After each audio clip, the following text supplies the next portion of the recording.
Hi everybody. तो आज के लेक्चर में हमने पिछले दो लेक्चर से हम बैकवर्ड पास कर रहे हैं मैनुअली। किस किस का आ, कहाँ गया? हाँ, तो हमने बैकवर्ड पास जो है करना शुरू करा था इसमें।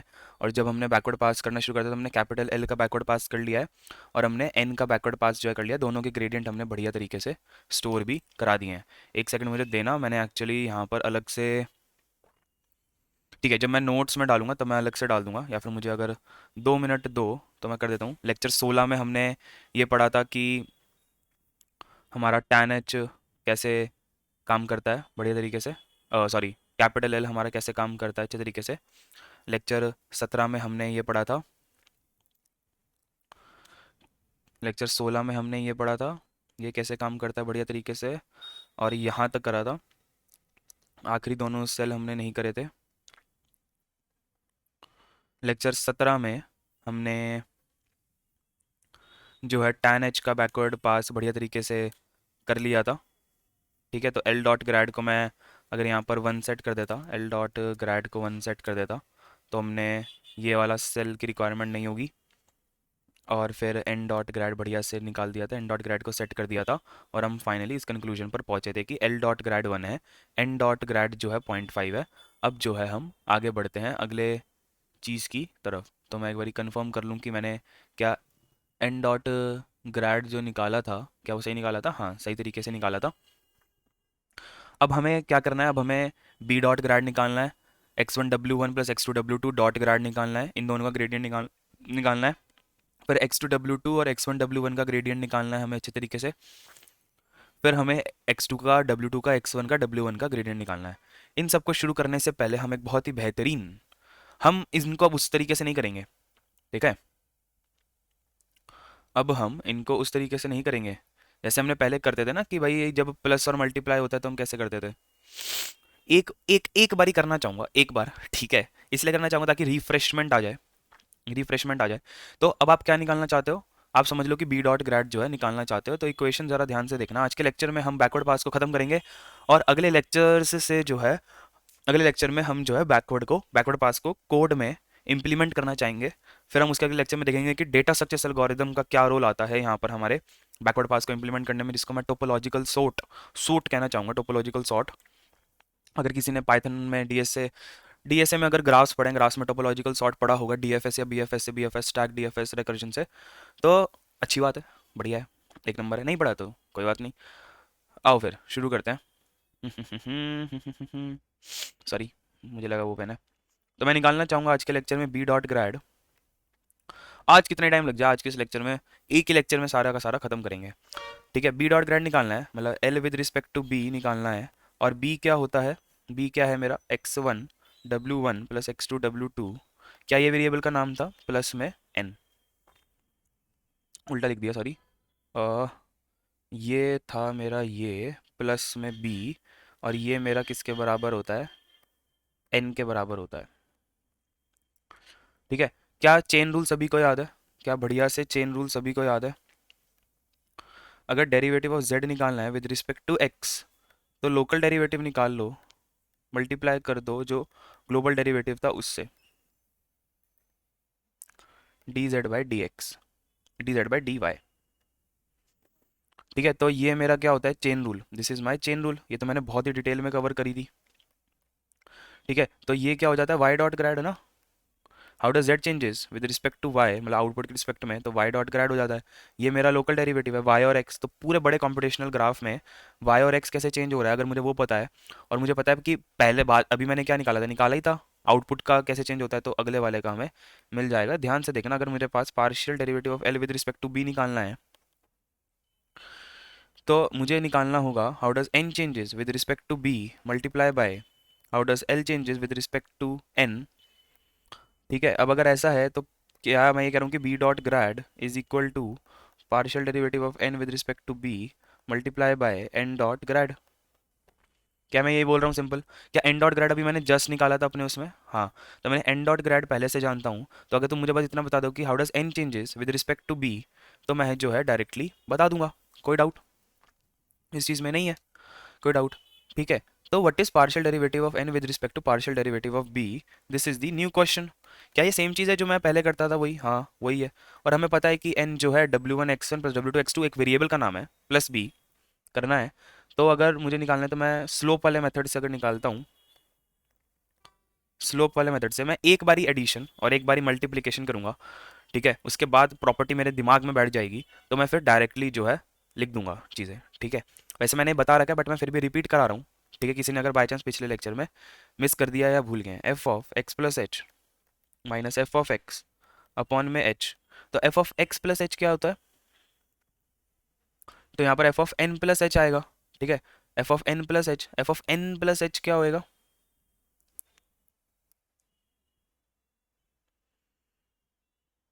F of X plus H है ना, तो यहाँ पर बी होएगा ना, बी के रिस्पेक्ट में B plus H minus F of B upon H. तो बी में बी प्लस एच हो जाएगा, तो मतलब कुल मिला के इक्वेशन क्या होएगी? अभी इक्वेशन ये है x1 w1 plus x2 w2, ये एक वेरिएबल है, प्लस में b प्लस एच दूसरा होता है, फिर माइनस का सिंबल आता है, फिर x1 में w1 प्लस x2 में w2, ये दूसरा वेरिएबल है, ये बड़े ब्रैकेट में प्लस b। तो अब ये खुलेगा तो इससे ये मरेगा और b से b मरेगा, डिवाइड में h है, तो क्या ये मेरा 1 आ गया। तो इसका मतलब local derivative that is partial n with respect to b, that is the local derivative is equal to 1।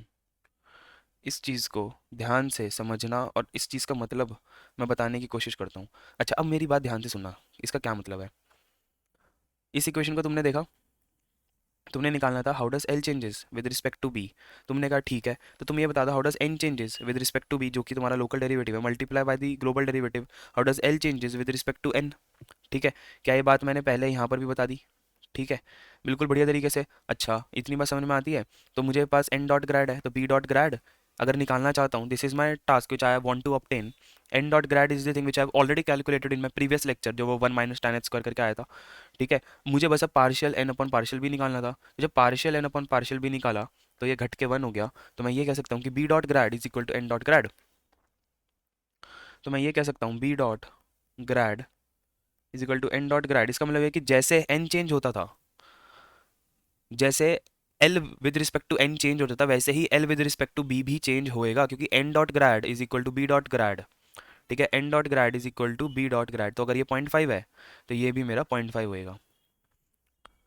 क्या दिमाग में चीज़ें बैठी? क्या दिमाग में चीज़ें बैठी?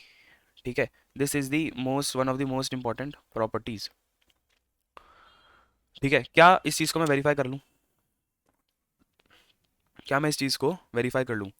तो मैंने 16 लेक्चर में बताया था, 17 लेक्चर में एन कैसे चेंज होता है वो बताया था, तो मैं 18वें लेक्चर में हूँ अभी, ठीक है। इंट्रोडक्शन टू न्यूरल नेटवर्क्स के 18वें लेक्चर में हूँ मैं अभी, मेरे ख्याल से 25 लेक्चर में हो जाना चाहिए। एल डॉट ग्रैड एन डॉट ग्रैड 0.5 कर दिया था मैंने, ठीक है, पिछले लेक्चर तक, ठीक है। इसको मैंने बॉक्स को डिलीट मार दिया। अब ये किसके लिए है? ये है मेरा बी के लिए, ये मेरा बी के लिए है, इनिशियली फॉरवर्ड पास हुआ, ठीक है। फिर फॉरवर्ड पास के बाद एन डॉट डेटा को बढ़ाने की बजाय तुमने बी डॉट डेटा को प्लस इक्वल टू एच कर दिया, फिर फाइनली क्या मेरे पास आ जाएगा? क्या 49999 ही आ रहा है, तो इसका मतलब बी डॉट ग्रैड 0.5 के बराबर होगा। अगर मैं ग्राफ ड्रॉ करता हूँ फिर से, तो L dot grad was 1, N dot grad was 0.5, B dot grad was also 0.5। तो इसका मतलब जब प्लस ऑपरेशन आया, तुमने देखा कि B में ये वाला वेरिएबल जोड़ेंगे, इसको अगर कुछ कैपिटल T मान लो, तो capital T plus B is equal to N, तो जो ग्रेडियंट N में था वही ग्रेडियंट B में रहेगा। तो ग्रेडियंट्स इसका मतलब फ्लो होते हैं, सेम रहते हैं अगर प्लस ऑपरेशन हो रहा होता है। तो क्या मैं ये भी कह सकता हूँ कि x1 w1 plus x2 w2, जिसको मैंने कैपिटल टी कहा है, वहाँ पर भी ग्रेडियंट की वैल्यू 0.5 मैं मान सकता हूँ कि 0.5 आनी चाहिए, ये मेरी सोच है, ये मेरी सोच है। अगर मैं ऐसा बोलता हूँ कि ये मेरी सोच है, तो क्या मैं इस थ्योरी को, ये मेरी थ्योरी है,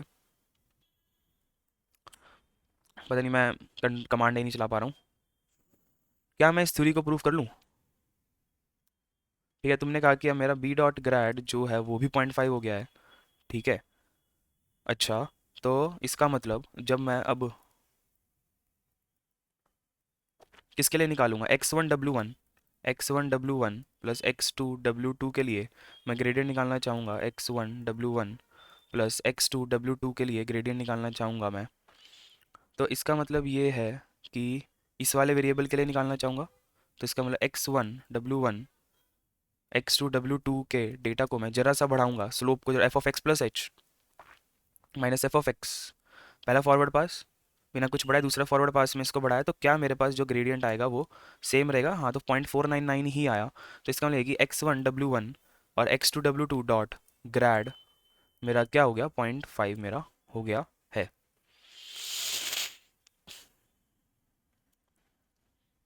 इसको रीड्रॉ मारूंगा तो ध्यान से देखना, इसका मतलब यहाँ 0.7 था L, how does L changes with respect to L is 0.7 is 1, sorry 1, पहले 1 बोलना था, ग्रेडियंट 1 है।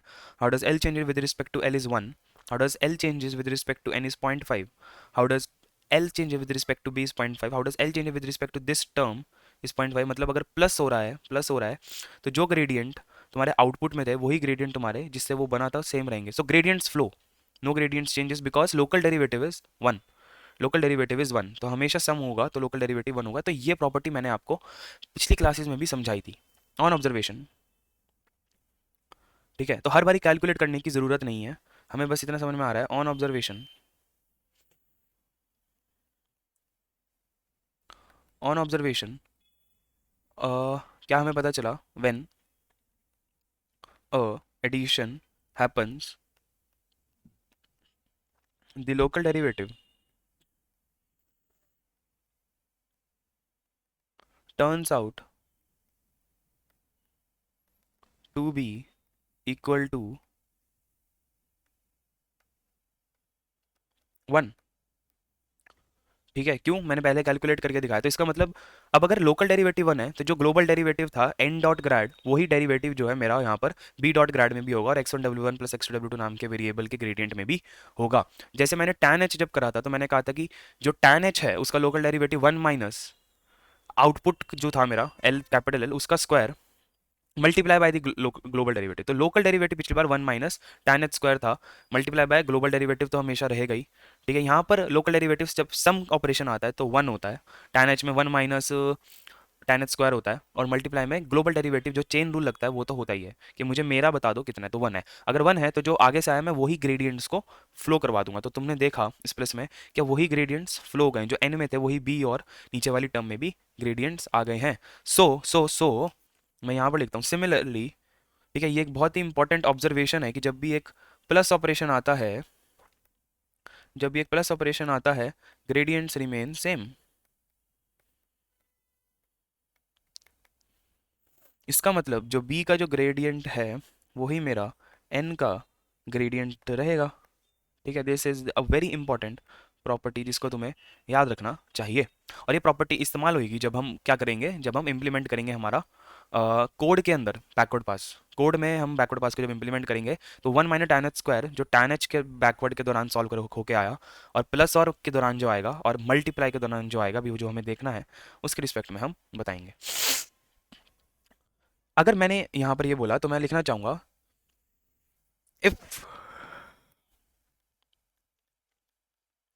b dot grad is equal to n dot grad, so from above observation we can say x1w1 plus x2w2 dot grad is equal to b dot grad which is equal to n dot grad। क्यों? क्योंकि n जो है मेरा किससे बना है, एक n जो है n equal to b plus n equal to b plus जिस सिस्टम को कैपिटल टी कहता हूँ t है, तो b का जो ग्रेडियंट है वो होगा t का ग्रेडियंट, वही ग्रेडियंट होगा हमारे n का। क्यों? क्योंकि जब प्लस होता है तो ग्रेडियंट सेम रहते हैं। ये इस चीज़ को दिमाग में अपने अच्छी तरीके से बिठा लो। सो विच इज़ इक्वल टू 0.5। ये मेरी आखिरी बात थी जो मैं कहना चाहता था। इसलिए अब जो है हम जब भी प्लस ऑपरेशन आएगा या tan h आएगा, हम कैलकुलस का यूज़ करके, स्लोप का यूज़ करके हमने एक बार प्रूव कर लिया कि अच्छा ये होता है। तो अब जब भी ये ऐसी सिमिलर चीज़ आएगी तो हम डायरेक्ट सिर्फ अब कोड में देखना चाहेंगे कि क्या मैं सही बोल रहा हूँ जो मैंने ऑब्जर्वेशन बनाई है, हर बारी कैलकुलेट करने की बजाय। तो क्या समझ गए? क्या हमने यहाँ पर कैलकुलेट करा बी में, हाँ 0.5, फिर हमने ऑब्जर्वेशन निकाली तो हमने कहा कि अच्छा प्लस में ऐसा होता है कि जो एन का ग्रेडियंट है 0.5 वही इनपुट का भी हो जाएगा, तो ये हो गया 0.5। अब पीछे बढ़ते हैं, जब हम यहाँ पहुंचे तो फिर दोबारा प्लस हो रहा है। ओके, फिर से दोबारा प्लस हो रहा है, हो रहा है या नहीं हो रहा है? तो क्या जो ग्रेडियंट, अब तुम खुद सोच के बताओ, सोचो कि x2w2 और x1 w1 का ग्रेडियंट जो है वो क्या होगा। 2 मिनट सोचो कि x1 w1 और x2 w2 का ग्रेडियंट जो है वो क्या होगा।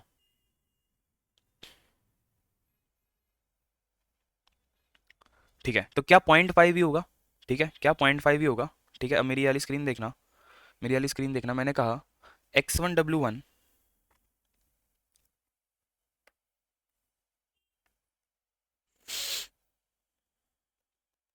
प्लस x2 w2 वाला वेरिएबल बनाया मेरा x1 w1 plus x2 w2 से। तो मुझे अब x1 w1 का ग्रेडियंट निकालना है और मुझे x2 w2 का ग्रेडियंट निकालना है। तो क्या अब तुम कैलकुलस और उससे करोगे? नहीं, तुमने देखा कि यहाँ पर मेरे पास प्लस ऑपरेशन है। मुझे x1 w1 plus x2 w2 वाले वेरिएबल का, इस पूरे वेरिएबल का मुझे ग्रेडियंट पहले से पता है जो कि 0.5 होता है। अगर इसका 0.5 होता है तो इन दोनों का भी क्या 0.5 होगा, क्योंकि ये दोनों प्लस ऑपरेशन से बने हैं, है ना। तो मैं डायरेक्टली लिख देता हूँ from above property as addition happens, so x1 w1 plus x2 w2 का जो ग्रेडियंट है वही मेरा x1 w1 डॉट ग्रैड होगा, वही मेरा x2 w2 डॉट ग्रैड भी होगा। इस चीज़ को दिमाग में बिठा लो। ठीक है, अब हमने कितनी जल्दी कर दिया इस चीज़ को तुम खुद बताओ। वरना अभी हम x1 w1 का निकालते, तीनों तरीकों से वेरीफाई करते। अब मुझे पता है कि प्लस ऑपरेशन दिख गया तो मैं डायरेक्टली जो है बोल दूंगा कि ये ऐसा होना चाहिए। अब जो है मैं बस इसको वेरीफाई करना चाहूँगा। बी के लिए निकाल लिया, इस वेरिएबल के लिए निकाल लिया। अब आगे बढ़ते हैं, किसके लिए निकालना चाहूँगा मैं? x1 w1 के लिए निकालना चाहता था। मैं वेरीफाई कर रहा हूँ जो मैंने बोला है क्या वो सही है या नहीं सही है। तो आपने, ये मेरा फॉरवर्ड पास है, L1 निकाला, यहाँ पर दूसरा फॉरवर्ड पास हो रहा है। x1 w1 को अब ज़रा सा बढ़ा दूंगा। ठीक है, तो F of X plus H minus F of x dot data, sorry, अच्छा वो बता दिया, F of X plus H minus F of X upon H. ठीक है, एक बार देख लो ध्यान से। तो 0.499 आया, तो इसका मतलब मैं कह सकता हूँ कि यहाँ पर जो है इसका ग्रेडियंट 0.5 है। तो ठीक है, तो मैंने यहाँ पर इस चीज़ को रख भी दिया कि अच्छा ये भी 0.5 होगा, और मैं ग्राफ को रीड्रॉ करता हूँ। मैंने कहा कि ठीक है, यहाँ पर ये जो है 0.5 होगा।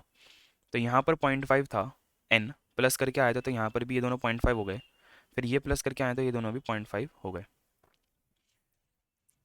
क्या x2 w2 में भी सेम चीज़ होएगा? ये अब चीज़ समझने की है। x2 w2 में भी क्या सेम चीज़ होएगा? x2 w2 में भी सेम चीज़ होएगा, ये चीज़ देखते हैं हम लोग। रिकॉर्ड हो रहा है ना? हाँ, x2, इसकी बजाय तुम्हें क्या करना है, x2 w2 dot data plus equal to h करा, तो मैं यहाँ पर भी 4.499 मिल गया। तो इसका मतलब ये है कि x2 w2 में भी सेम तरीके से जो है ग्रेडियंट जो है वो पास हो रहा है। ठीक है, तो मैं जो है इसमें जाता हूँ, इसमें भी मिल गया, तो यहाँ पर भी ये हो गया। मैं ग्राफ को रीड्रॉ करता हूँ। तो तुमने ऑब्जर्व कर लिया 1.5 0.5 प्लस आया 0.5 अब मल्टीप्लिकेशन आता है। मल्टीप्लिकेशन है बहुत बेहतरीन सी चीज़ जो मैं समझाना चाहूँगा। वैसे मैंने बता रखा है बट मैं फिर भी एक करके दिखाना चाहूँगा ताकि कोई कन्फ्यूजन वन्फ्यूजन ना रहे। ध्यान से देखना भी इस चीज़ को। जैसे हमने लोकल डेरिवेटिव यहाँ निकाला, वैसे हम फिर से लोकल डेरिवेटिव जो है वो निकालना चाहेंगे। तो मैंने ये बोला कि x2 w2 equal to x2 times w2। ठीक है, तो x2 w2 is equal to x2 times w2।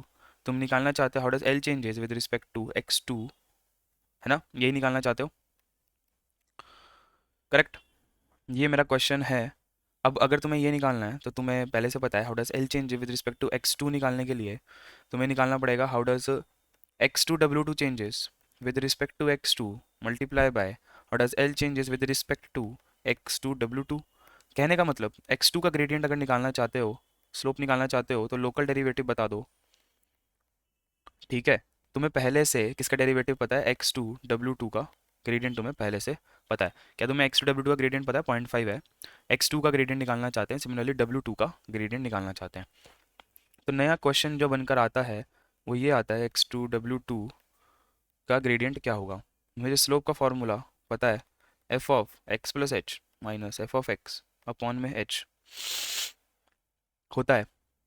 तो और x2 W2 की जगह मैं x2 टाइम्स W2 लिख सकता हूँ, ठीक है। और x2 के रिस्पेक्ट में कर रहे हैं तो क्या मैं कुछ ऐसा लिख सकता हूँ, x2 plus h W2 minus x2 W2 divide by h।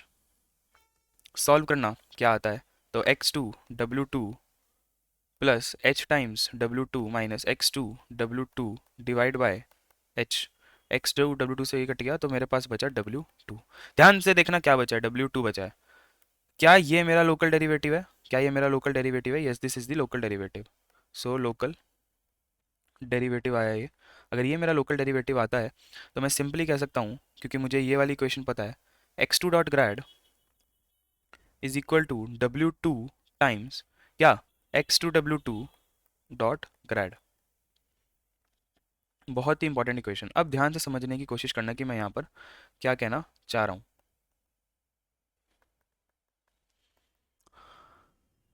Screen पर देखना मेरी, मैंने कहा कि अगर मुझे x2 का डेरिवेटिव निकालना है, x2 डॉट ग्रैड निकालना है, तो तुम क्या करो, W2 multiply bye x2 W2 dot ग्रैड जो कि 0.5 है, तो जीरो में 0.5 का मल्टीप्लाई कर दो तो हमें क्या मिल जाएगा, x2 का ग्रेडियंट मिल जाएगा। तो इसका प्रॉपर्टी का क्या मतलब है, अगर तुम दो चीज़ों को मल्टीप्लाई कर रहे हो, अगर तुम दो चीज़ों को मल्टीप्लाई कर रहे हो, अगर तुम c is equal to A times B निकालना चाहते हो और तुम्हें क्या निकालना है, ए डॉट ग्रैड निकालना है, तो तुम क्या करो, b में मल्टीप्लाई कर दो c डॉट ग्रैड। मतलब अगर c equal to A times B है और a का ग्रेडियंट निकालना है तो b से मल्टीप्लाई कर दो c के ग्रेडियंट को, मतलब वो दूसरी उल्टी टर्म से जो है मल्टीप्लाई कर दो। So this is the property जो हमने अभी निकाल के भी देखी। So as per observation if multiply comes then multiply with the opposite term to which gradient has to be calculated with the global derivative as opposite term कह दो, data कह दो, is the as opposite term data is the local derivative। कहने का मतलब, अगर c equal to A times B है तो a का gradient b times c dot gradient होगा।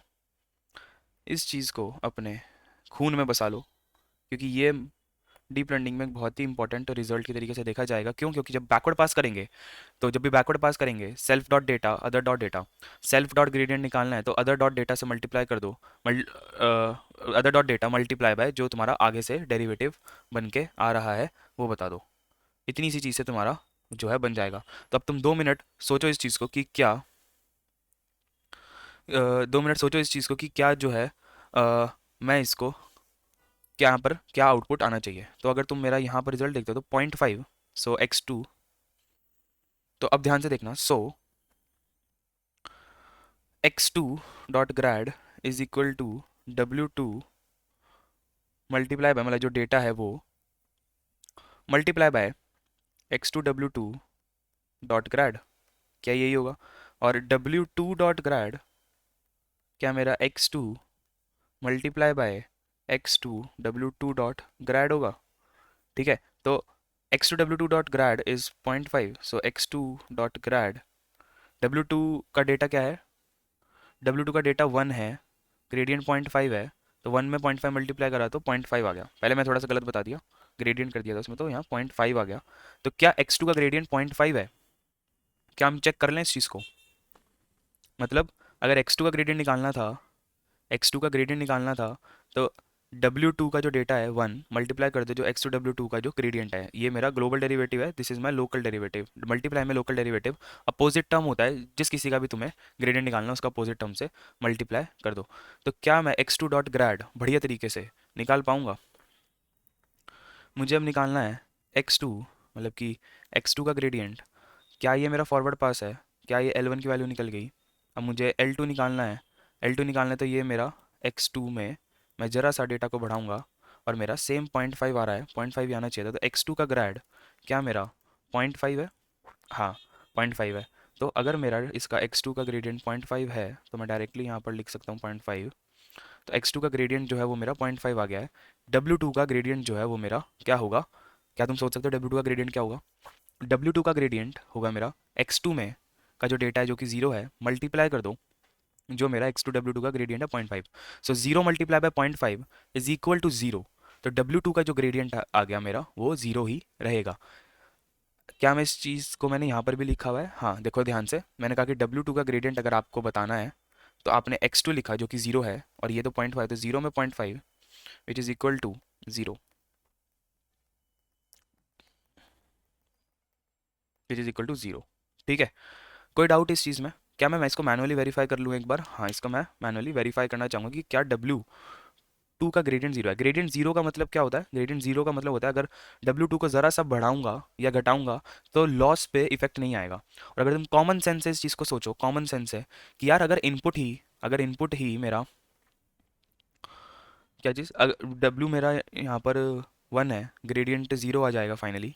क्यों? क्योंकि डेटा 0 है और ये 0.5 है। तो इसका मतलब कि अगर मैं W2 को ज़रा सा बढ़ाऊंगा तो मेरा, या घटाऊंगा W2 को ज़रा सा, तो मेरे आउटपुट पे कोई भी फ़र्क नहीं पड़ेगा। ठीक है, मेरा आउटपुट पे कोई भी फ़र्क नहीं पड़ेगा। और कॉमन सेंस सोचे तो हाँ यार, अगर इनपुट ही ज़ीरो है, अगर एक न्यूरॉन का इनपुट ही ज़ीरो है तो उसके वेट को ठीक है, उसकी कैपेबिलिटी को, उसके वेट को ज़रा सा बढ़ाने या घटाने पे लॉस को कोई फ़र्क नहीं पड़ना चाहिए। क्यों? क्योंकि इनपुट ही जब नहीं है तो क्या फ़र्क पड़ेगा ऑब्वियसली। तो क्या मैं यहाँ पर सिंपली कह सकता हूँ कि x2 की बजाय यहाँ पर W2 डॉट डेटा को प्लस इक्वल टू h करो? क्या मैंने यहाँ पर x2 का कर दिया है? x2 का कर दिया है, W2 करना है यहाँ पर, W2 करना है, W2 करना है। तो ये यहाँ पर 0 आ जा रहा है जो कि मेरा एक्सपेक्टेड है। ठीक है, तो W2 dot grad is equal to 0.0।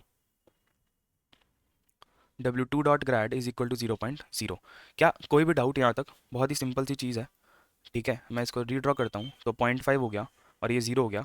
क्या तुम अब x1 W1 के लिए सेम चीज़ सोच सकते हो? सोचो, अगर मुझे x1 का ग्रेडियंट निकालना है तो मैं कहूँगा W1 का जो डेटा है जो कि -3 है उसमें मल्टीप्लाई कर दो 0.5 को। तो -3 को 0.5 से मल्टीप्लाई करा, -3 को आधा कर दिया तो -1.5 आना चाहिए x1 का ग्रेडियंट। नेगेटिव आ रहा है, डेटा पॉजिटिव है तो डेटा को ज़रा सा बढ़ाऊंगा। ठीक है, डेटा को ज़रा सा अगर बढ़ाऊंगा तो लॉस जो है ऑटोमेटिकली कम हो जाएगा। नेगेटिव लॉग करते हैं तो उसके लिए उल्टा हो जाएगा। अभी लॉग जो है वो मेरा एल जो है मेरा पॉजिटिव, देखो एल अगर मेरा पॉजिटिव है, ठीक है, लॉस मेरा पॉजिटिव है, ठीक है, लॉस मेरा पॉजिटिव में है, x1 जो है वो मेरा 2 है वो भी पॉजिटिव में है, स्लोप नेगेटिव में है। तो इसका मतलब मैं अगर x1 को ज़रा सा घट, तो ग्राफ ऐसा बन रहा है, x1 मेरा यहाँ पर है, ठीक है, x1 को अगर ज़रा सा घटाऊंगा तो l जो है वो घटेगा। l जो है, ओ सॉरी, x1 यहाँ है, l को x1 को अगर ज़रा सा घटाऊंगा तो l जो है वो मेरा जो है घटेगा। क्यों?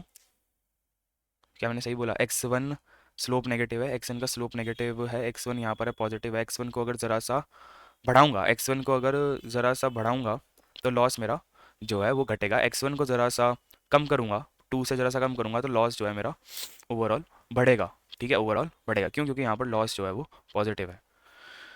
छोड़ दो, ये सब मैं पहले बता चुका हूँ। ठीक है, इस चीज़ को हम स्टैंडर्डाइज करेंगे कि हम यहाँ पर क्या चाहते हैं। ठीक है, फिर इस चीज़ का दोबारा से डिस्कशन होगा। अभी जो मैंने बोला है वो सही बोला है। ठीक है, तो इसका मतलब मैं अब x2 का जो ग्रेडियंट है वो देखना चाहूँगा x1 का। तो क्या मैं सिमिलरली यहाँ पर x1 का जो ग्रेडियंट है वो मेरा W1 multiply by x1 W1 dot gradient निकालूंगा, और x2 का जो W1 का, सॉरी, ग्रेड जो मेरा W1 का जो ग्रेडियंट है वो मेरा x1 multiply by x1 W1 dot grade होगा। हाँ, तो x1 का जो मेरा ग्रेडियंट है वो किसके बराबर होगा? W1। तो W1 की वैल्यू मेरी क्या है? W1 की वैल्यू मेरी -3 है, मल्टीप्लाई बाय 0.5 तो -1.5। So similarly W1 dot grade 2 multiply by 0.5, ध्यान से देखो, 2 मल्टीप्लाई बाय 0.5 डेट इज 1। तो -1.5 और 1 आना चाहिए। x1 के लिए निकालते हैं और फिर W1 के लिए निकालते हैं, वेरीफाई कर लेते हैं। अब मैं x1 के लिए निकालता हूँ, x1 के लिए निकालता हूँ। ठीक है, इसको हटाता हूँ, यहाँ पर x1 के डेटा में प्लस इक्वल टू h करता हूँ तो -1.5 आता है, मतलब x1 का ग्रेडियंट जो है -1.5 होता है। इसको रन करता हूँ, ग्राफ पे जाता हूँ, यहाँ पर सभी को इकट्ठा लिख देता हूँ। क्या ये मेरा -1.5 आ गया है? हाँ। तो क्या मेरा W1 का ग्रेडियंट 0.5 आना चाहिए, जैसा मैंने अभी कॉपी पेन पे निकाल के देखा। W1 फिर W1 में ज़रा सा बढ़ाओ तो 1 आ रहा है। 1 ही आना चाहिए था, 2 में 0.5 करना था। ठीक है, तो यहाँ पर अगर आप जाते हो W1 डॉट ग्रैड इज़ 1.0। ठीक है, इसको रन करते हो और मैं यहाँ पर जाता हूँ, फिर डायरेक्टली लिखता हूँ 1.0, यहाँ पर लिखता हूँ। तो क्या मेरे सारे ग्रेडियंट्स मैंने कैलकुलेट कर लिए हैं। फॉरवर्ड पास हमने करा, बैकवर्ड पास हमने करा। बैकवर्ड पास करते हुए हमने capital L N B x1 w1 x2 w2 x1 w1 x2 w2 x1 w1 x2 w2 सभी के लिए हमने जो है वो बढ़िया तरीके से ग्रेडियंट्स अपने निकाल लिए हैं। तो अगर तुम ये वाला डायग्राम देखोगे तो क्या हमने सबका ग्रेडियंट बढ़िया तरीके से निकाल लिया है? तो जवाब है हाँ। बट क्या मैन्युअली हमने निकाला अभी? हाँ, तो हम भी हमने मैनुअली निकाला सबका ग्रेडियंट। एल का 1 आ रहा था, एन का आया, फिर इसका आया, फिर इसका आया, फिर इसका आया, फिर इसका, इसका, इसका। tan h आता है तो 1 माइनस एल स्क्वायर हो जाता है, प्लस आता है तो जो एन का है वही रहता है ग्रेडियंट। ठीक है, लोकल डेरिवेटिव भी देख रहा हूँ, 1 minus L square, local derivative 1, 1। यहाँ पर अपोजिट टर्म जिसका भी निकालना है। कोई डाउट? तो हमने फॉरवर्ड पास कर दिया, हमने बैकवर्ड पास करके ग्रेडियंट निकाल दिए। अब हमें बस वेट्स को अपडेट करना होता है। वेट्स हमारे यहाँ पर क्या है? W1 W2। इनपुट्स x1 और x2 जो है हम इनको एज इट इज़ रहने देते हैं, क्योंकि इनपुट्स कभी नहीं बदलते। तो W1 थोड़ा सा बढ़ेगा, W2 थोड़ा सा घटेगा, जो भी। और फिर जो है इंटरमीडिएट वैल्यूज़ की चीज़ों को हम अपडेट नहीं करते ऑब्वियसली, हम सिर्फ वेट्स को अपडेट करते हैं, W1 W2 को। ये वाला डाउट आएगा, मुझे भी आया था जब मैंने पढ़ा था कि क्या हम x1 W1 x2 W2 को अपडेट करते हैं? नहीं। ठीक है, ऑब्वियसली इंटरमीडिएट टर्म्स को नहीं करेंगे, बट उनके स्लोप्स निकालेंगे जितने इंटरमीडिएट स्टेप्स हम लिखते हैं। हम चाहते तो इनका एंटायर का जो है हम एक बारी में बैकवर्ड पास डायरेक्टली लिख देते। ठीक है, तो यहाँ तक आई होप सो हमें फॉरवर्ड पास और बैकवर्ड पास हमने 2 बार मैनुअली कैलकुलेट कर लिया है। ठीक है, हमें अच्छे से समझ में आ गया होगा। तो ये हमारा इसका फॉरवर्ड पास और बैकवर्ड पास था। तुमने अगर ऑब्जर्व करा हो तो तुम्हें ये पता चलेगा कि यार कितना हेक्टिक टास्क है। फॉरवर्ड पास तो आसान है, बैकवर्ड पास करना वो भी एक न्यूरॉन में, जिसके से 2 इनपुट हैं। ऐसे कितने सारे न्यूरॉन्स हो सकते हैं बिलियंस और ट्रिलियंस में, तो उसमें हम जो है बैकवर्ड पास कभी मैन्युअली नहीं करेंगे आज से। हम सिर्फ बैकवर्ड पास को अब कोड में कैसे इंप्लीमेंट करते हैं अगले लेक्चर में वो सीखना चाहेंगे। जो मेरी क्लास वैल्यू है उसको ख़त्म करने का समय आ गया है।